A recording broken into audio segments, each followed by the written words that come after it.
Hey, Vivi. You ready to do this, Vivi? Hey, wait, are you guys talking to me? Yeah, remember? Yeah, That was your new nickname. You invented for yourself. VV, short for Vroom Vroom Race Ace. Oh yeah, okay. Vroom Vroom Races. VVRA? Yes, that is what you call me during Sparrow VVRA. racing. So wait, Birds, what do I call you? What's your racing name? Oh, I don't have a race name. I'm open to suggestions. Okay, you're Fasty McSparrowface. Okay. And then I feel like there's Swain- something in there with Sparrow because he's a bird. How about this? My race name Unknown is Sparrow. Quack. No, it's gonna be Quack Quack Arm Point, because after every race I finish, I just repeatedly hit the quack horn over, and then I point left, point right, point left, point right, point left. So point you're right. that guy in my lobbies that's annoying the crap out of Yep. me. Quack, quack, Quack, quack, quack, quack. All right, VV. Quack, quack. Let's go. Remote. Don't let it get the best of you. They say, but softly tempting someday to just turn it on. To just turn it on. Well. Welcome back. Welcome back. How are you, Vroom Vroom, Vivi? Oh, I am so wonderful. Thank you. How are you? Quack Quack Arm Point. Thank you. Hey, that's you don't pick these names for yourself. You just that's how nicknames work. I'm good, man. I'm good, and I'm better actually. Swain, what are we gonna call you? What's your race name? I don't know. Just regular old Swain. That's the full name. Regular old Swain. Your nickname just gets longer during SRL. Well, let me ask some questions. What horn do you use? I used the Jingle Bell one. Classic. Do you spam it continuously, start to finish? Just at the beginning. Okay. I'm very serious. It's the only time I rage. Is SRL. Right at the beginning. There you No, go. just We're through the calling whole you thing. Oh, okay. Begin Jingle Swain Rage. Okay. Begin jingle is the worst sound I've ever heard. Beswingle. Kelly likes to call me Jingle Swanson. Okay. Jingle Swanson. We're going with it. Jingle Swanson, how you doing? I'm doing all right. How are you? Oh, wait, I already asked. I'm doing great. SRL's back, guys. It's so much fun. It is fun. We all realized we're all pretty terrible at it, but it is still enjoyable. I'm like the bones of this group when it comes to SRL. But like that would mean that Birds is the me and Bones is the Birds. Okay. let's not parse through that one too much. I think we can both agree, Swain. I went to look up your times today to see how I compared. You are significantly better at SRL than I am. So. I think what we can agree on is that if there's a new listener listening to Crucible Radio for the first time with this episode, they Sorry. have no idea what our real names are Or what Sorry. we do. or what this show is about. This show is the podcast for all things Destiny PvP. And yes, that does include Sparrow. So we will be talking about Sparrow racing and all the ins and outs of the racetracks later with our guest, Mr. Invicta. It's been a heck of a long time since he's been on the show. But That intro was very JFK of you. very Right. JFK of Yeah, me. you sounded like JFK when you're saying. Oh, thank you. Like the president? Yeah. Cool. Now, see here, we're gonna We are have all that, things one Crucible guy on Radio. Crucible Radio. We're going to talk All like things. a podcast. You're going to download us and you're going to listen to us talk about the Crucible. All right. Ooh, What are we sorry, gonna one talk new about? listener. This is gonna be a weird experience for you. The dawning happened. Oh, There's a lot of quality of life yes. stuff. I'm always happy with quality of life. Everyone knows that. Thank- We did not get a sandbox update, even if I speculated it last week. It did not come. And yes, that is disappointing. It might happen because we got this message from Cosmo on the forums. Yeah, they talk a little bit about shotguns in there because everybody, that's probably the loudest thing right now is the use of shotguns. And in the message, you can kind of see their apprehension to just nerf them into the ground, which I like. That's nice to see. Not everybody saw this piece of news. Let me share. Read it. From the Sandbox team directly. Hey, everybody. We wanted to take time to let you all know that while we did not include a balance patch in the Dawning, we are listening to your feedback. We appreciate all of you who return to Destiny over and over again. Yes, we have a problem. We understand that. They didn't say that. I said that. And we respect the things you have to say about what you are seeing and feeling as you play it. As we wage wars in our playtest labs, we're taking a lot of things into account. Player data, your feedback, and our own gameplay experiences. We've heard the conversation about and felt for ourselves shotgun dominance. Yes, we see you, Matador64. But we feel strongly that our goal shouldn't be to nerf them into the ground. Instead, we're looking at solutions that could bring shotguns into a better state of balance with the rest of the guns in the game. In doing this, we would still want shotguns to be effective and fun to wield. We could quickly and easily break shotguns and call it a day, but it's important to us, so we explore positive changes that can make Destiny better for everyone. Thanks for playing and being so passionate about Destiny. We wish you all the happiest holidays and look forward to you kicking our asses in SRL. Yeah, that seems like there's just it's going to be something bigger than just hitting shotguns with a stick and saying, like I said, calling it a day. And as we all know, the team's a little bit smaller. Mr. Greg Peng has taken over most of the duties from our last interview, as far as we can tell. So I think it's just taking a little bit longer for them to put together something. And they also want to get it right.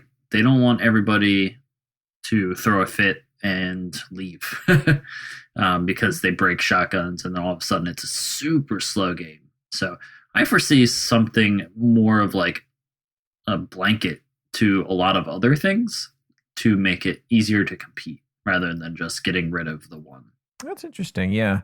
You wonder if they're going to look at how shotguns interact with primaries or whether they're just sort of comparing them to the other secondaries.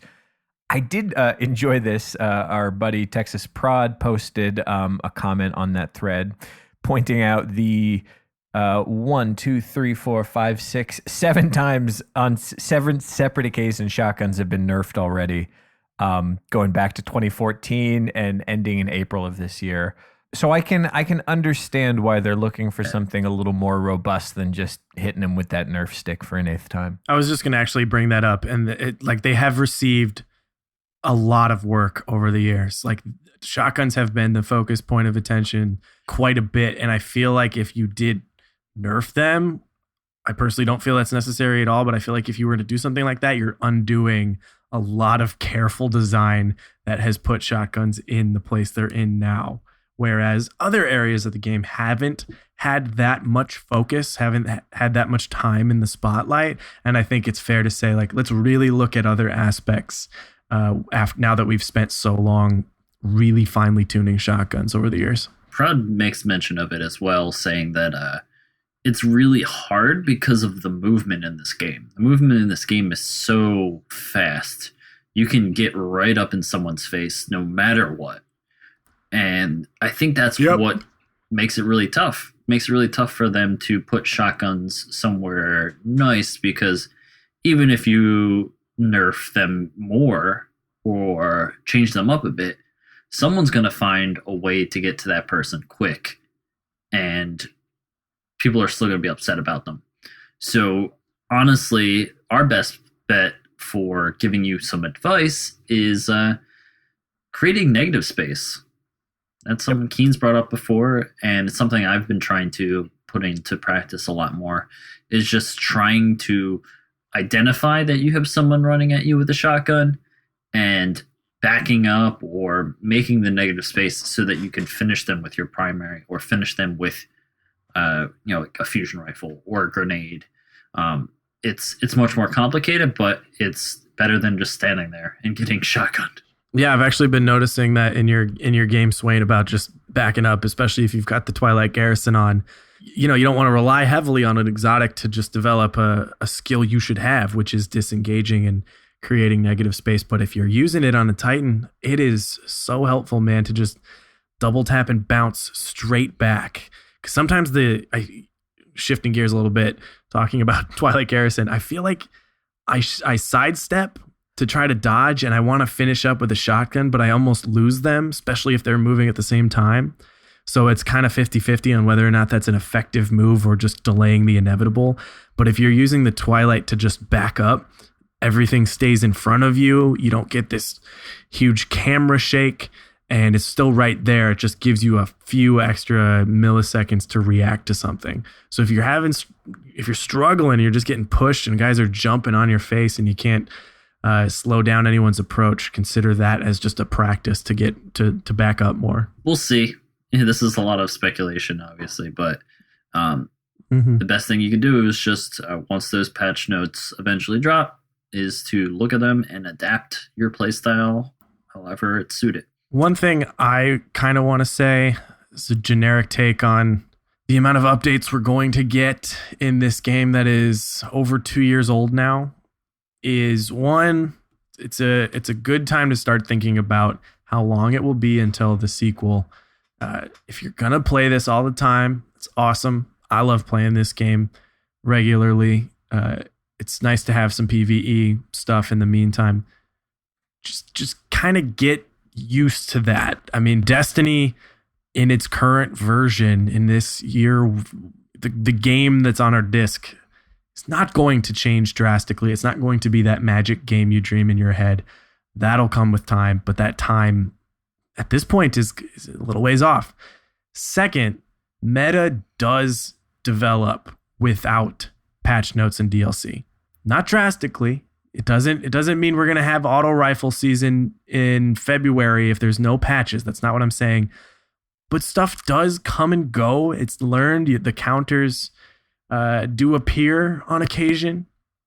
The things I think about a lot are fusion grenades now.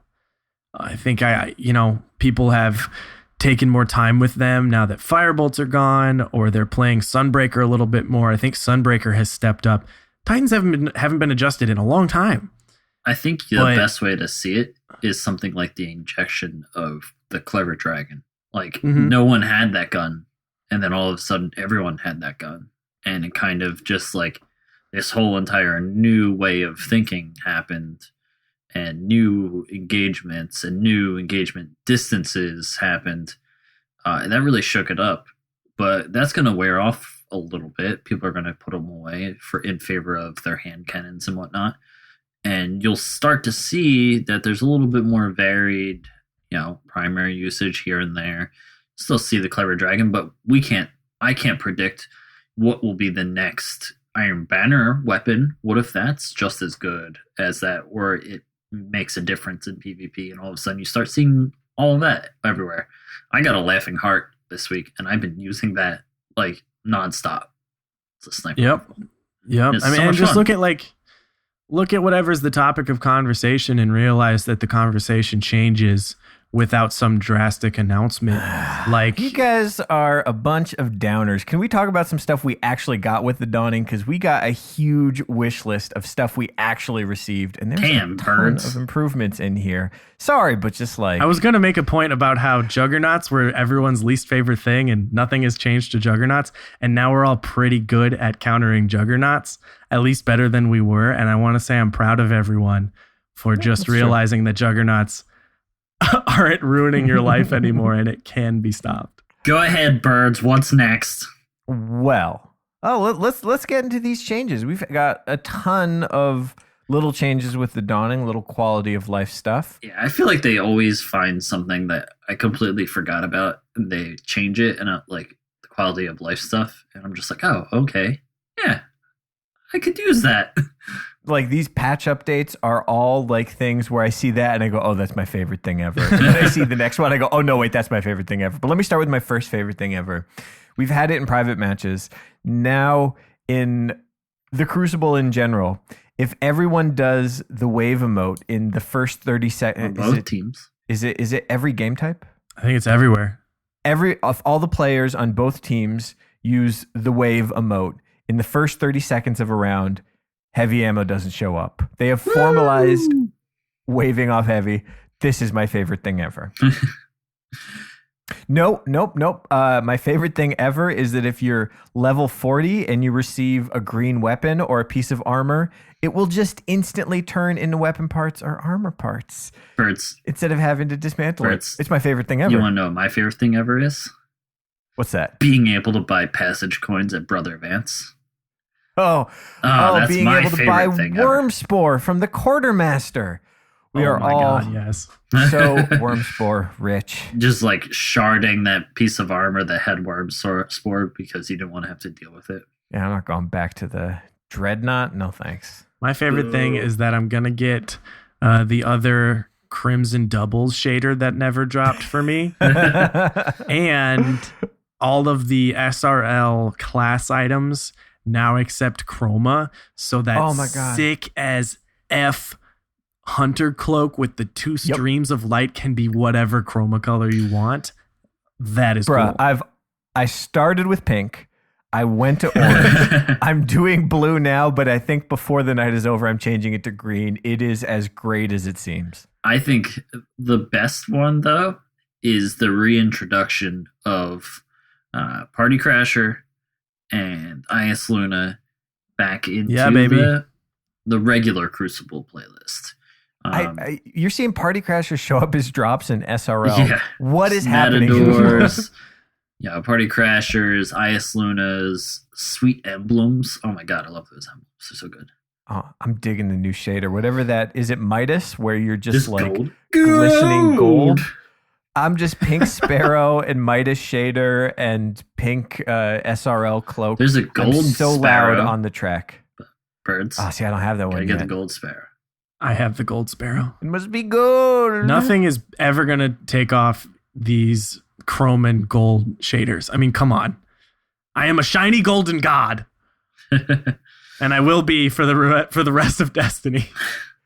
I feel like with SRL, they went the right direction with the shader, which is like every time I think about putting on a really loud shader for regular Crucible, I go like, this is just going to get me seen. I need some camo. I need to be sneaky. In SRL, that is not an issue, and I want to look as loud as possible. What's the And most so they just have- ridiculous color I can put on right now? Yep. And what color would clash most strongest with the color of the Sparrow that I'm riding on? I just want to be featured in that opening SRL sequence and just have everyone go, oh my God, why is he doing that? Why does he look like that? And I just laugh. Yep. My favorite thing is that you can pick up the lanterns in the no, I'm just kidding. That was kind of fun. It's cool, I but enjoyed like, scooping those up. I don't get it. That's not my favorite thing. There's a lot of stuff that came, a lot of quality of life stuff, and we're very happy for it. But got some SRL, guys. SRL's so much fun. What's your favorite map? Hakon's Precipice. God, that's a tough one. I really love the look and just the experience of Shining Sands, but I think I'm gonna have to go with the Venus map. The original Venus map is just being my I think probably the one I do best on, the one where I just know every single turn to a science. Yeah, mine's Shining Sands. I love that map. So good. Pretty. It's very cool. It's so I love how you can see all the flags and stuff on the map, and they sort of stand out on Shining Sands because there's a little more like architecture set up on the racetrack. I find that to be very cool.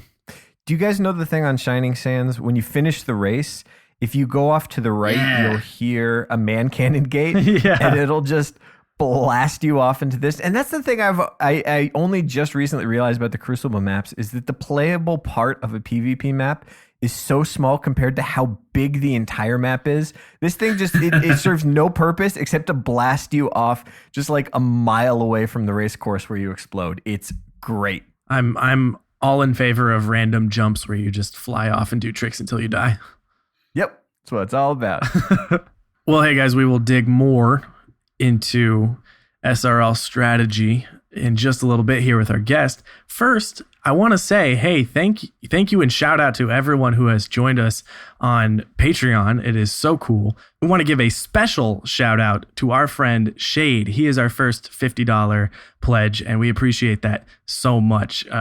Swain, you actually played with him, got into his first lighthouse way back in the day. I remember He's been that. battling it out there ever since. That is so cool. Honestly, it means the world to us. And to know that we have been developing friendships along the way with this, we get to play with you guys. So huge shout out to Shade. Thank you so much for supporting us. And thank you to everyone else. Patreon is going to be fun, guys. We have our first event coming up tomorrow night after we record this. We are going to be racing. We've got a little bonus podcast coming out soon, and pretty much just like the first half hour before we record this podcast, where we just talk but better about stuff, but better. Yeah, so if you wanna throw a little support our way, we hugely appreciate it. It's your opportunity to connect with us and get some more content out of that, and it helps us start doing some more content, like tournaments, or who knows? Ooh, who knows, man? The opportunities are endless. Patreon.com/Crucible Radio. We actually asked our Patreon supporters if they've got any questions. You know, we do questions from time to time, but for any Patreon supporter, we're going to answer one. And we got a great question this week. This one's from Michael G, and he wants to know, what are your hidden jams? I knew exactly my answer when he asked this. Loadouts you first picked just to goof around, but then got addicted to it, as they worked out pretty well. Well, I can say my hidden jam for this week, mentioned it earlier, is the Laughing Heart. It's a sniper rifle that you get from the Iron Banner. It is not the one from the Archon's Forge that looks exactly like it and sounds exactly like it. It's a little bit faster firing, and it has some crazy amounts of aim assist. I know. Boop Nation still alive and well, but I recently decided, like, if I'm going to be in trials, I still need to be able to snipe in case it gets sweaty. So I picked this up, and I was just having a blast with it, getting some really nice headshots. A lot of hip firing too, which is bizarre for me, but it works. So much aim assist. Very satisfying sound out of those Iron Banner snipers. Yeah. Just that like thing is just, I don't know, it's cool. Yep, all those banner weapons are like, yeah, they're subdued, but they just sound powerful. Mm-hmm. Yeah, that's mine. Bonesy, what about you? What are you digging? Man, I feel like I have a flavor of the month. Every time I start feeling like I really dig something, I switch my loadout, which is probably a bad habit. In general, I have been really feeling good on Sunbreaker. Swain was making fun of me for that. But honestly, I love the neutral game of Sunbreaker. In terms of Fusion weapons, grenades and Twilight Garrison are just the best combo. You just bounce around, you heal up, or you get revived and you just like jet off in a totally different direction when they think they're going to try to res shotgun you and stuff. It's just really fun. I love that in Trials. But this new setup, I really want to try to get good at, see if it works. I've been dying for the Monte Carlo gold ornament and finally was able to get it now that they added that kiosk, because thank God I was going crazy trying to open those packages every month. So of course I want to use it, but I'm not silly. I know that auto rifles are not the strongest, and I'm like, what about Monte Carlo is going to get me there? Found a good setup. Switch to aggressive ballistics. It ups the impact a little bit. We talked about that way back in the day with Wisniewski about you can actually adjust the impact on auto rifles, on exotic ones, specifically with barrel mods. And that's what makes it tough to balance auto rifles. Yeah. And I forgot, because I've had Monte Carlo set to, high stability or high range for such a long time. It has high caliber rounds. So I threw on aggressive ballistics and high caliber rounds. It's a little shaky, but dang, if you get the first shot, it shakes them and it hits pretty hard. And use that on my Stormcaller, so I get that melee charge and I can do shotgun melees more frequently. So that's my current little setup that I'm trying to mess with and look like a shiny golden god in the process. You really got this golden god thing. I had a little bit of an episode when Midas dropped for me the shader, and then I had the ornament on and I put it all on together, and then I got the gold Sparrow, and I was like, I am all powerful. All right. Well, I definitely support that. My hidden jam, I might have talked about it on the show before, but I found the pairing that I like. Primary slot, I've been really enjoying playing with the Judith D. Swain, you turned me on to that. It's like one of the hardest hitting hand cannons. You can get it from the gunsmith. Pairing that with Queensbreakers, you don't have a lot of up close, but they're both just such hard hitting guns. Queensbreaker is another one you can hip fire and get some crazy weird shotgun kills. I mean, it hits for 160. You can hip fire body shot because you can see the reticle hip firing. It's that's a combo right there. Shout out to Story Machine. We had a really fun ticket on Shores of Time when he just hit these silly shots with Queensbreakers, and I was like, okay, I'm putting it on. And it is a ton of fun in trials if you're just trying to have a goofy run and mix up your loadout. All right. Well, we're going to get deep into SRL with a verified SRL expert. But I actually did something recently that was one of the best things I've done for my gaming life in a minute. I've had Destiny installed on my PlayStation since I got it. And I don't know if maybe the hard drive in my PlayStation was starting to get old, or it was just fragmented and needed the, what do they call it, database rebuild. But PS4 users out there, I got a new hard drive for my PlayStation. It costs $60. It's 2 terabytes. It's huge. My other hard drive must have been starting to go. I swear, every time I log in to play Destiny now, it used to be, I didn't notice how bad it had gotten, but it just felt like the game was laggy. Not network laggy, but just choppy, bad signal, whatever. I put this new hard drive in, and it's maybe it's placebo, but it seems profound. So that is my PSA. If your PS4 is starting to get a little bit old, things don't seem to be running the way they used to, a new hard drive is great. But even without a new hard drive, you can boot into safe mode. When you start your PlayStation up, turn it off, hold the power button until it beeps once, and then it beeps twice. That'll take you to a menu where you can do a thing called rebuild your database, and it just defrags your hard drive, cleans everything up, runs a lot smoother. Check it out. Lots of YouTube videos, but it was pretty night and day when I tried it out. Didn't realize how much better it felt. So that's my bit of advice. I'm kind of scared at how old my PS4 is when I really think about it, so might be time for that. Also, get a can of compressed air and take the lid off your PS4 and blow all the disgusting dust out of it, you filthy animal. Your PlayStation's disgusting. Give it a little love. All right, guys, let's get to it. We got Mr. Invicta joining us. He has returned. So let's go talk to him. Drop that musical break. Musical break.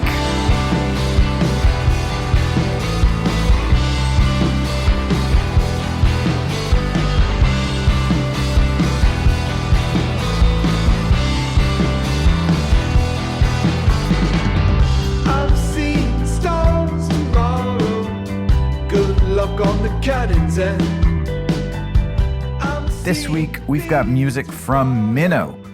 This is from their upcoming EP coming out next year. But if you like them, they got a bunch of albums out there. Go check them out. It's soundcloud.com/minnowband. MINNOW.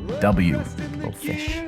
Of course, if you're a musician, we want to hear your music. Send us an email. It's crucibleradio@gmail.com.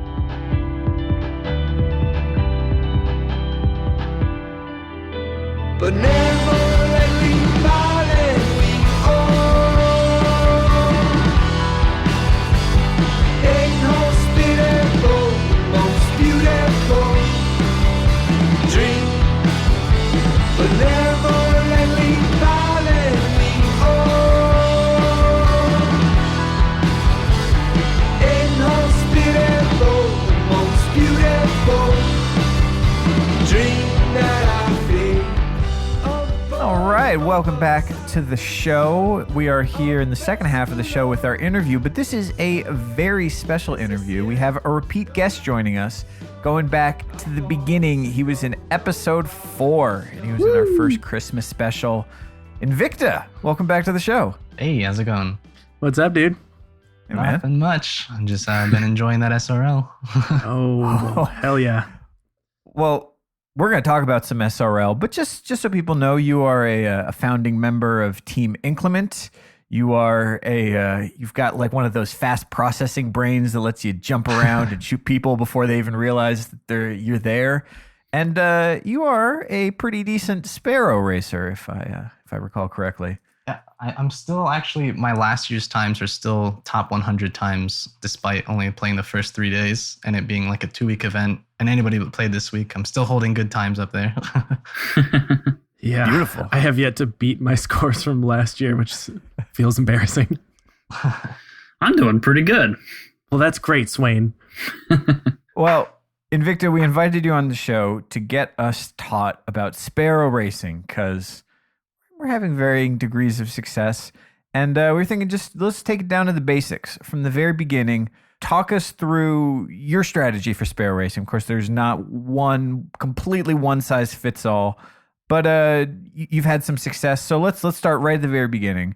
I want to play some SRL. I want to put a good time up, come in first. What Sparrow am I looking at choosing? Yeah, so you want to go ahead and look for any of the trick sparrows, which you can tell which ones are the trick sparrows with the destabilizers perk. It'll say like hold right trigger to be able to, while airborne, to release the roll stabilizers and to do tricks in the air. Why is it important to get one of the trick sparrows? Well, basically, when you use a trick in the air, which you can use with the D-pad, various tricks, each direction has its own one. And if you land that successfully, it'll give you a whole extra lateral or like little boost, side boost to use to be able to cut corners quicker and get ahead of your opponents, basically, really easily. Gotcha. Okay, so trick sparrows. Any others?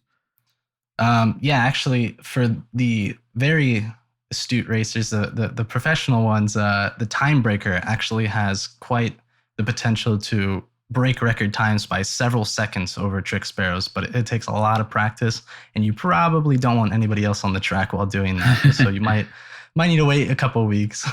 That's the raid sparrows that have those like overboost things where you blow up if you hold it for too long, right? Right. Yeah, actually, I think the one from Crota's End then also has that with Grave Robber. Yeah. Did the Vex name the Time Breaker predicting a future where SRL exists? I get it. Probably. Beat those times, break them. My mind is blown. Everything the Vex has done is just to make sure that SRL exists. It's their favorite show. That's really the Is it future they needed to predicting the prove. future? Or Well, I guess they're sort of floating on outside of the timeline, or they go to right, The so thing they is, can see it already. Time is like, a flat circle. So No, I'm pretty sure time is just. I'm trying to make a Westworld reference here, but it's not going to work. We're way off track. Oh, there! See what I did there? Bring us back to the racing thing. Oh. And then you took us right back out again. Yes, I did.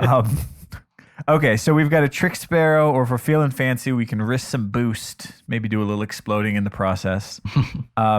Any other considerations for choosing a sparrow?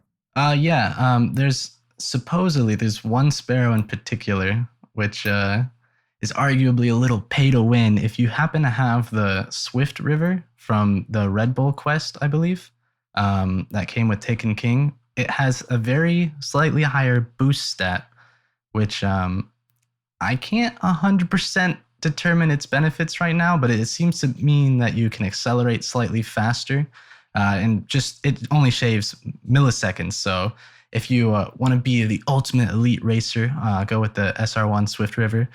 But if not, then if you want to look good in style, just go for any of those trick bikes that came out in last year. Even the EV40 Tumbler or Evo Tumbler, I believe. Yeah, the one they gave out you way long ago.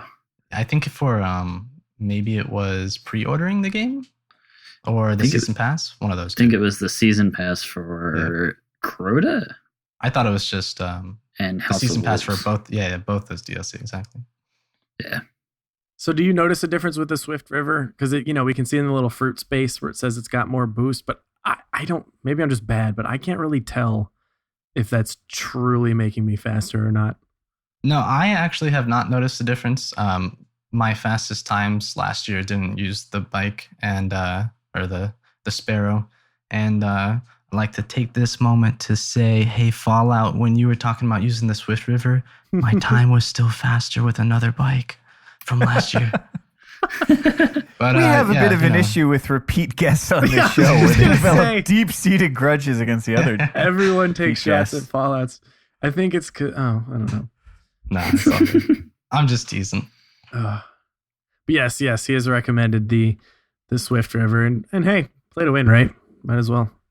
If sparrows are just for looks, style. I happen to be insanely in love with the pixelated one. I can't think of the name, but you The get it, you prismatic know one? it. Yeah, Prismatica. Yeah, Kenzie. Yes. Oh, it's is so freaking cool. out over that one. So I feel like I'm just gonna use that over Swift Swift River, River. even Yeah. though it goes against my real philosophy when it comes to competition. I've been mostly trying to adjust to the time breaker and the terrible handling that it has. Yeah. I feel like as long as if I can get used to that when I go to the other sparrows, I should be able to like handle a little bit better, and you know, it won't go as fast, but you know, I'll have better timing through gates. Well, let's talk about that. So we've chosen our bike, we've loaded in, we've landed, and now it's time to start driving around. And I mean, we've been doing it second time around now. It feels so intuitive, but sparrows are kind of tricky in the way they steer. You've got your sort of maneuver stick on the left, and then you've got your looking around and also where you point the bike on the right stick. Talk to me about steering a sparrow. Yeah, so steering a sparrow. I mean, the best way to do it is, my first recommendation is up to 10 sensitivity, just to be able to make the whole turning process just that much faster. But the best thing to do is when you're taking the sharper corners, the ones that are tough to really get around and keep your momentum, just sharp turn your camera basically in the direction you need to end up being, and hit either left bumper or right bumper to do a strafe thruster. And it will actually basically keep full momentum and speed around the like a straight 90-degree turn if you need to, and really shave seconds off very easily and pass other racers. And in fact, that's one of the biggest things, is just stay away from other racers. So if you can get a second ahead there, you can make several seconds the rest of the race just by not knocking into them. Can I take a moment to just vent a little bit about other racers?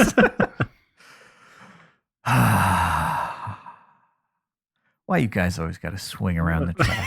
Why don't you just focus on putting up a good time? You do you. I'll do me.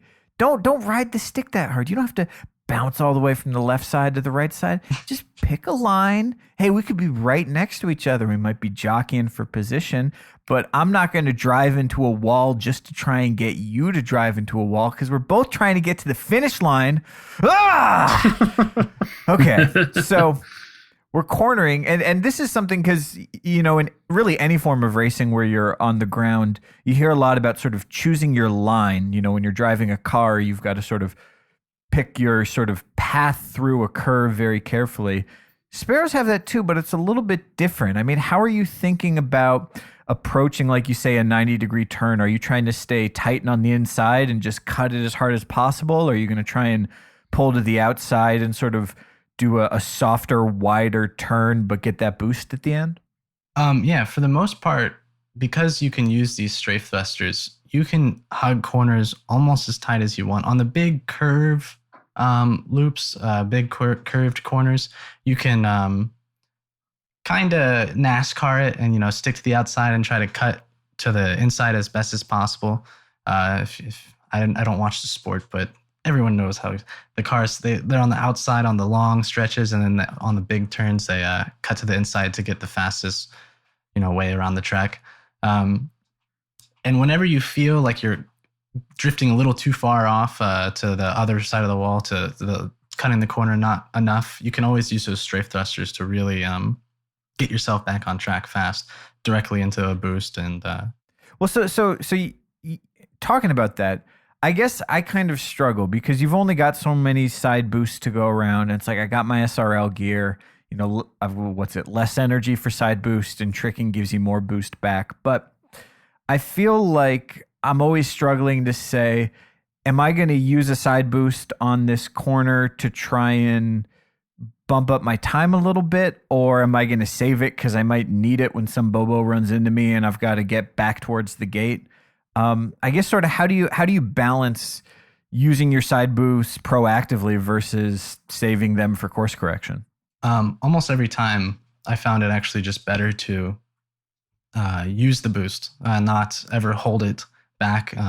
There's very few instances where that's really necessary, because every time you make that course correction and you hit the boost perfectly on the map, or the checkpoint gates, whatever you want to call them, those actually give you like about almost half energy for another boost back, and they're kind of stacked up. So, you hit a couple and you can get a whole extra boost before you have to use another one basically again, or maybe you can hit this ramp there, and you can kind of adjust your playstyle to get the boost back later. But I always find it better, almost always better anyway, to go ahead and use that course correction strafe thruster to make sure you are on track perfectly, especially when there's another racer nearby and you need those extra seconds to just stay away from him. It's almost always more effective to just go ahead and use the strafe thrusters while you got them if you need to. If you don't use it, you lose it. Yep. Life lessons from I like how Swain. you sound so mysteriously far away. Yeah. Like you're just yelling from across the room. Yeah, I do notice that on certain turns, I come up a little short on boosts. So I think, once you start memorizing these tracks, which only takes a few laps, it's not the hardest thing in the world. But once you start memorizing every turn, you kind of remember, oh yeah, here's where I slid out in the turn because I had no boost. So you can kind of conserve it leading up to that turn. But otherwise, yeah, if you're not side boosting, you're kind of just wasting little bits of energy you can get off of every turn. Actually, I do have one way to pseudo fix that. I have a pseudo strafe thruster, side boost, lateral, whatever you want to call it. We really got to come up with just a one term for that. But A bingo bank. if you use the right trigger to like basically pivot stop, like emergency brake kind of thing, and then like let go of boost, use the right trigger to get the quick turn, and then reapply your boost. When you make that initial boost, it like kind of has like a little bonus thrust to it, and it really actually acts like as a perfect pivot source without having the strafe thruster lateral thing to use. Like you can keep most of the momentum. You have that split second where you are braking, but you can really turn a corner and keep most of your momentum still, thanks to the boost mechanics, basically. So I need to actually let go of the boosts every once in a while. What? So what is the relationship? And I don't know if there's something here. What is the relationship to boosts and gates? Is there like should I be timing my boost to use them when I'm going around corners to just get that time there?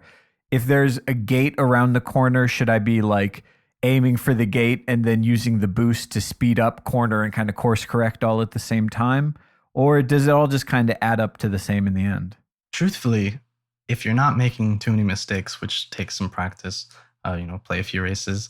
I actually, what I'll do if I have a tight corner that has a boost after, sometimes I will start going around the corner, make that course correction with the lateral into the gate, and then if I'm not perfectly lined up, right before I hit the gate, I'll use another one, and the boost almost like perfectly projects you exactly where you want to go super fast. So if you lateral right before entering that gate, and you get lateral energy back from hitting it, etc. Basically, what I'm trying to say is just use an extra one if you need to course correct on the gate, basically, like right before hitting it, to turn your camera angle how you need to, lateral, hit the gate, and you're boosting super fast, exactly where you want to go, normally to the next gate. Yeah, one thing I noticed, and actually this started with a piece of advice I saw in the playbook, talking about how, just like with regular driving, you don't necessarily want to focus on what is directly in front of you. You kind of want to have a longer view. And I found that as soon as I started pointing my camera such that when I went through the gate, my camera is pointed in the direction I want to go. I'm not trying to swing it around after I've gone through the gate. That just makes sure you get the most amount of momentum going through the gate in the direction you're trying to head. I've gone through gates at an angle and like got that nice boost straight into a wall across the side. and basically, waste that half second of extra speed you get just trying to get back on your line. Right. Yeah. The fastest path is a straight line. So definitely look exactly where you want to go when you hit those gates, and you'll go much faster through the map. All right. Now here's one. When I was working through my my bounties and my SRL licensing, there's a couple where you're really trying to do as many tricks as possible. So you're trying to get up in the air. You're trying to fill out that that item in the book. What are the pros and cons of being in the air? Because I definitely notice when I'm up in the air on my Sparrow, I'm moving slower, even if I've got the boost going.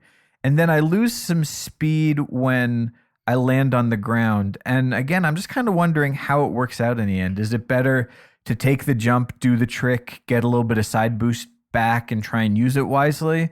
Or should I be trying to stay on the ground as much as possible and just, get my jumps when I'm in the air and I've got no other choice? Yeah, almost every jump that you don't have to take, you shouldn't take. I can't actually think of a single moment where I take the extra jump. Oh, there is one spot on Venus. On Infinite Descent, when you have that one gate, you can either go like up to the left and take that giant jump shortcut, or take the really tight double turn. After the waterfall jump where there's the skiff in the air. Right. Yep. It's actually faster to take that double tight turn using the laterals, and you can do it with maximum momentum because, like you said, going up in the air actually slows you down quite a bit. And if you land hard, you do lose quite a good amount of speed. But right after that double turn, I do hit the center little ramp, and I hold back with my racing helmet to be able to do an extra trick in the air. Just give me that extra amount of air time that I can successfully land the trick. But other than that one, I honestly can't think of a single moment where I take any unnecessary jumps. And mostly because I take that one because if I had to go around the jump, it would actually end up being a lot longer time. Yeah, I mean, I've noticed because I've had to play on my Warlock. I didn't have to, but I always do this new content drop on my Warlock as if it's my main character. And I guess I deleted my helmet from last year. So I've been racing for the past few days without the racing helmet, and that gives you a perk to actually control the till of your Sparrow. Basically, it means you can like angle down and you'll go down to the ground faster. And like it's almost worthless to try to beat your own times without the helmet because you hang out in the air so long on a lot of the jumps. And there was one on, right after that jump you're just talking about on Venus, the quick turn, and then you jump through sort of like a little circular gate. And I just like float up there and hit that gate because I can't actually get down to the ground fast enough. So just like, and there's, if you didn't know this, there's like two types of Sparrow helmets. Don't use the one that like makes your Sparrow recover faster after you blow it up. Use the tilt one because it is probably the most important one of the whole gear setup. Right. You shouldn't be dying. That's tip number one. Yeah, just don't do that. That's solid advice right there. Funny enough, if you die and come back, you actually come back with full boost, like laterals. Interesting. So but die you're saying often. I should be dying. No, I don't think it ends up making it any faster, but it's just a nice little extra perk for like, hey, we're sorry that you suck. Here's a little reward. Sorry that you crashed. Yep. Well, hey, speaking of crashing, this one I struggle with a bit. In particular, I'm thinking of Burning Sands. There's that one tube you go through that's got sort of Shining Sands? Shining Sands? You're combining burning Mercury. Burning Shrine and Shining Sands. Yeah, Mercury is Shining Burning Sands. Sandy Shrines. Mercury. Whatever. I love that map. I was so excited to see that one show up. That one, the Mercury one, there's a tube you go through and it's got like 3 rotating rings and there's a paddle on each one of them that if you boost into it, you'll explode. And they set up the gates such that probably at some point on one of your laps, you're going to have to make a tough call. Do you try and cut it real close, take the gate and dodge the paddle? Do you slow down a little bit so you can take the gate, regain your speed, but not have to worry about it? Or do you just skip the gate, barrel past, and try and make it up on the next turn? Yeah, well, unfortunately, if ever a gate is in your way, you're not making the world record time. But for the most part, I when that came up to me, if I hit the gate, I was going to crash. If it's like the last gate, the third gate, I think there's typically 3. There's actually 2 tubes on that map, if I'm not mistaken.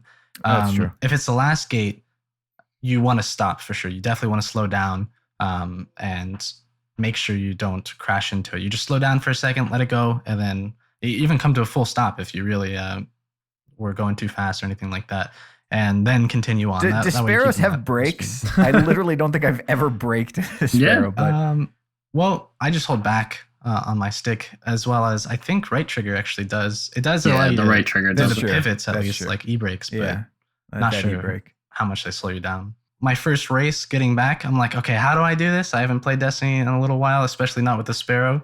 And I thought boost was right trigger. So I was like going super slow, like what's going on? Everyone's boosting at the start. I'm like, God dang it. It seems a little like, when you really think about it, every boost to drive in every car in every video game is on the right. Yeah. Well, and move Sparrow's is on the left. right. Yeah.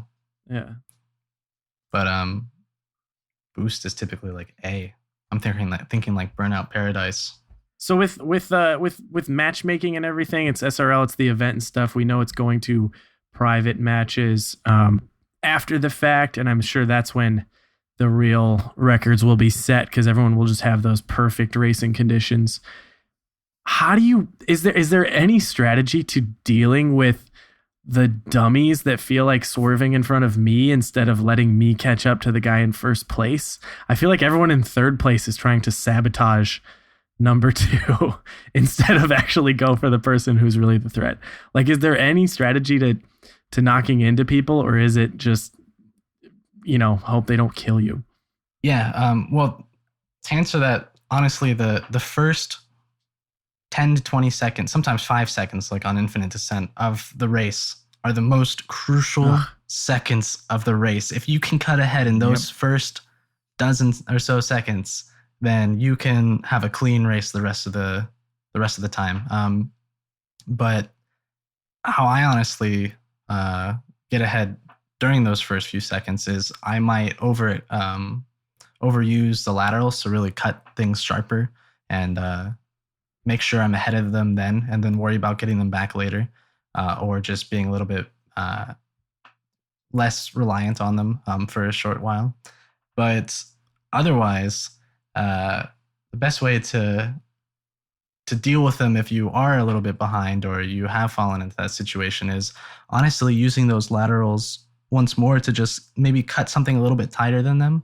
Or if you guys happen to be going on to the same small little boost or gate at the same time, use a lateral to kind of try to shove them, which honestly I don't do much. I'm not a mean driver, but if I ever do fall in that situation, I'll do what I have to, and that means sometimes using a lateral to try to shove them out of the way, which doesn't always work. Destiny's weird. I know there's someone listening right now who's just thinking like, listen to these chumps. They don't know what it means to drive. Trying to avoid everyone else. I'm out there winning. Coming in first because everyone else came in last. And maybe I should be embracing Sparrow combat and using it. But yeah, I mostly just want to be out there by myself. Yeah, that question was a thinly veiled cry for help because I am in second place or third place a lot so far. Yeah, it's mostly because context is much better freaking than all context.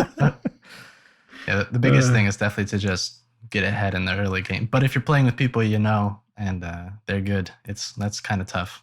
I always ran into, as more last year, I ran into lots of people that were also going for top times, and sometimes you just can't get rid of each other for easily enough, Yeah. So last thing I want to talk about is individual maps. And obviously it's difficult to describe these. We don't have call outs for the corners yet. And I would actually recommend people who want to see on these new maps, see the perfect line. There's a guy named Scardrow. That's SCARDROW. Currently holds all of the records. Yeah, he's number 1 on PS4 for everything. And very, very clean, very, very minimal, just a very detailed driver. And you can learn a lot from watching him. But Invicta, talk to us a little bit about each map. Give us one thing to work on. Let's start with Infinite Descent. What can you tell me to focus on in this map? Well, I know for myself, Infinite Descent specifically, it's that very first turn at the start of the race. Like I said, the start of the race is so important, but especially on that map specifically. That first corner where there's, let me count, like 1, 2, 3, and then 4 is the jump. There's 4 gates like right there at the start of the race, and everyone's smacking into each other. There's a servitor that likes to pop in your face. Really mastering that first turn can almost immediately win you the race. Oh, except for lap 2. That servitor always likes to get in your way if you're in first place on lap 2. Very frustrating. But yeah, that first turn is honestly the most crucial part of Infinite Descent entirely.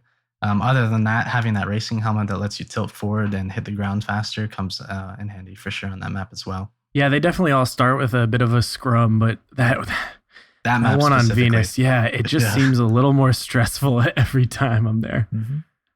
I mean, and depending on who you get matched up with, I find most people can't hit every gate. Like, I can do it by myself. It is much harder doing it with other people. Right. But if you can just consistently hit every gate, that is a good lead against most opponents right there. Let's head to Mars and talk about Campus Martius.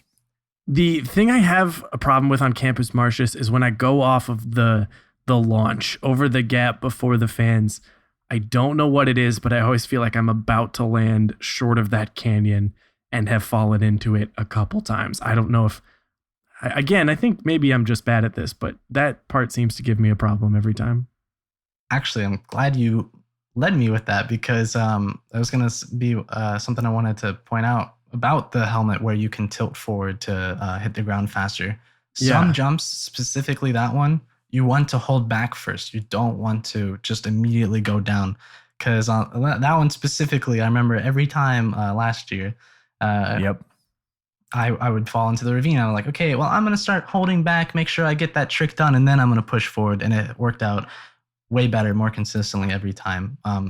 Certain jumps, especially that one on that map, you definitely want to not hold forward right away. And then you have the fans, which, you know. Oh, the fans. Everyone's favorite. Okay, what about the newer ones? The ones, I think my favorite, for multitudes of reasons, but mostly because it's like down a mountain, is Hack on Precipice, if I'm saying that right. What's the strategy on that one? Yeah, the biggest tip is don't hit the forklift. Yeah, that forklift is the final boss of SRL. Like, oh my goodness, it's perfectly because I go for the fastest times. It's perfectly in the way of the fastest time on that track, and I hit it almost every time. It's actually unbelievable. I hit those goddamn spinning panels way more often than I hit the forklift.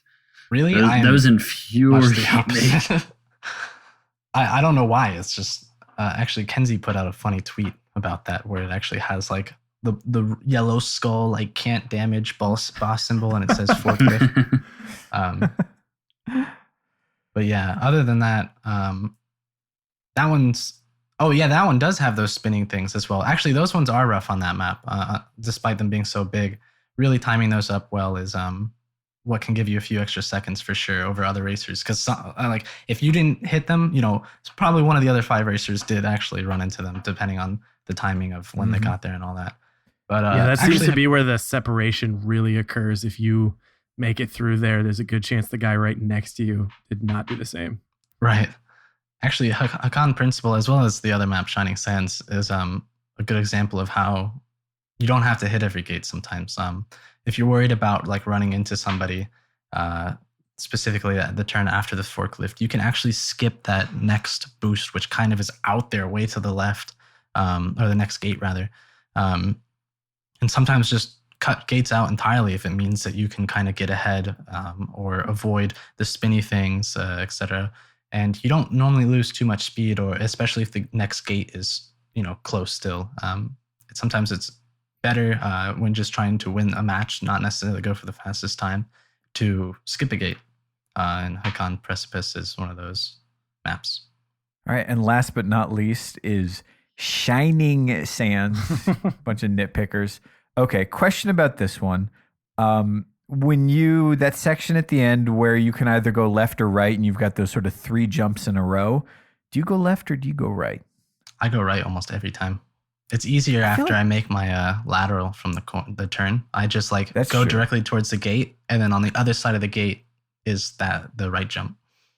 I actually had for the first time, I went, not the first time going left, but I went left, and for the first time, there's a moment where the paths cross, and I actually ran into another sparrow. No way. I was wondering what would happen. I didn't know if it was possible. You can die from that. You die is what happens. That's the main thing.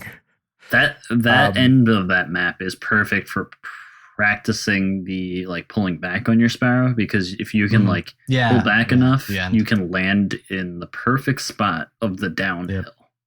Yeah, you pull back, and then right when you see it coming, you tilt forward, and you just perfectly land exactly like you're saying. Yep, I always like that I can get 2 tricks on that last tail. Just build it up a bit. So tricky. Speaking of running into each other in midair, I could totally see somebody doing a super serious race video, straight speed racer style, neck and neck, and then they took opposite paths and then they connected midair, and it's complete parody. Boom. Those good times. And the guy from way back, pulls ahead. The dummy who hit every obstacle or whatever, Well, dude, thank you for coming on. I'm sure I will be just as terrible at Sparrow racing by the end of the dawning as I am today, but hopefully other people can learn something from this. If anyone wants to see you play some Sparrows, watch you play other games, or maybe a little Destiny sweats, where can they find you? Where can they find me? Yeah, you. No, the other guy. Yeah. Well, thank you for asking, Bonesy. Glad you asked. Birds, you don't stream. Facebook.com/FamesBird. Not a thing. Your fan page? Yep. You can find me at twitch.tv/Invicta_TV, despite my gamer tag having no space or underscore. And, I participate in SRL, and I do a lot of trials. And very occasionally, it's tough to be into them these days sometimes, but I do Destiny sweats as well, so competitive matches. I actually was playing a lot of game battles when it first launched. Yeah, you were doing those game battles 1v1s, which with the fusion nades. And once I learned that strat, there was nothing. I just did it for fun. It just broke competitive play for it. It was hysterical. Hold out a sword. Oh, he's coming at me. He's in a straight line. Duck out, throw a fusion nade. Oh, see you, man. Have fun next time. All right, well, we know what we're bringing you on next time for is ruining game battles for everyone. Top. Invicta, thank you for coming on the show. Thanks, man. Yep, thank you, man. Yeah, thank you. Appreciate it.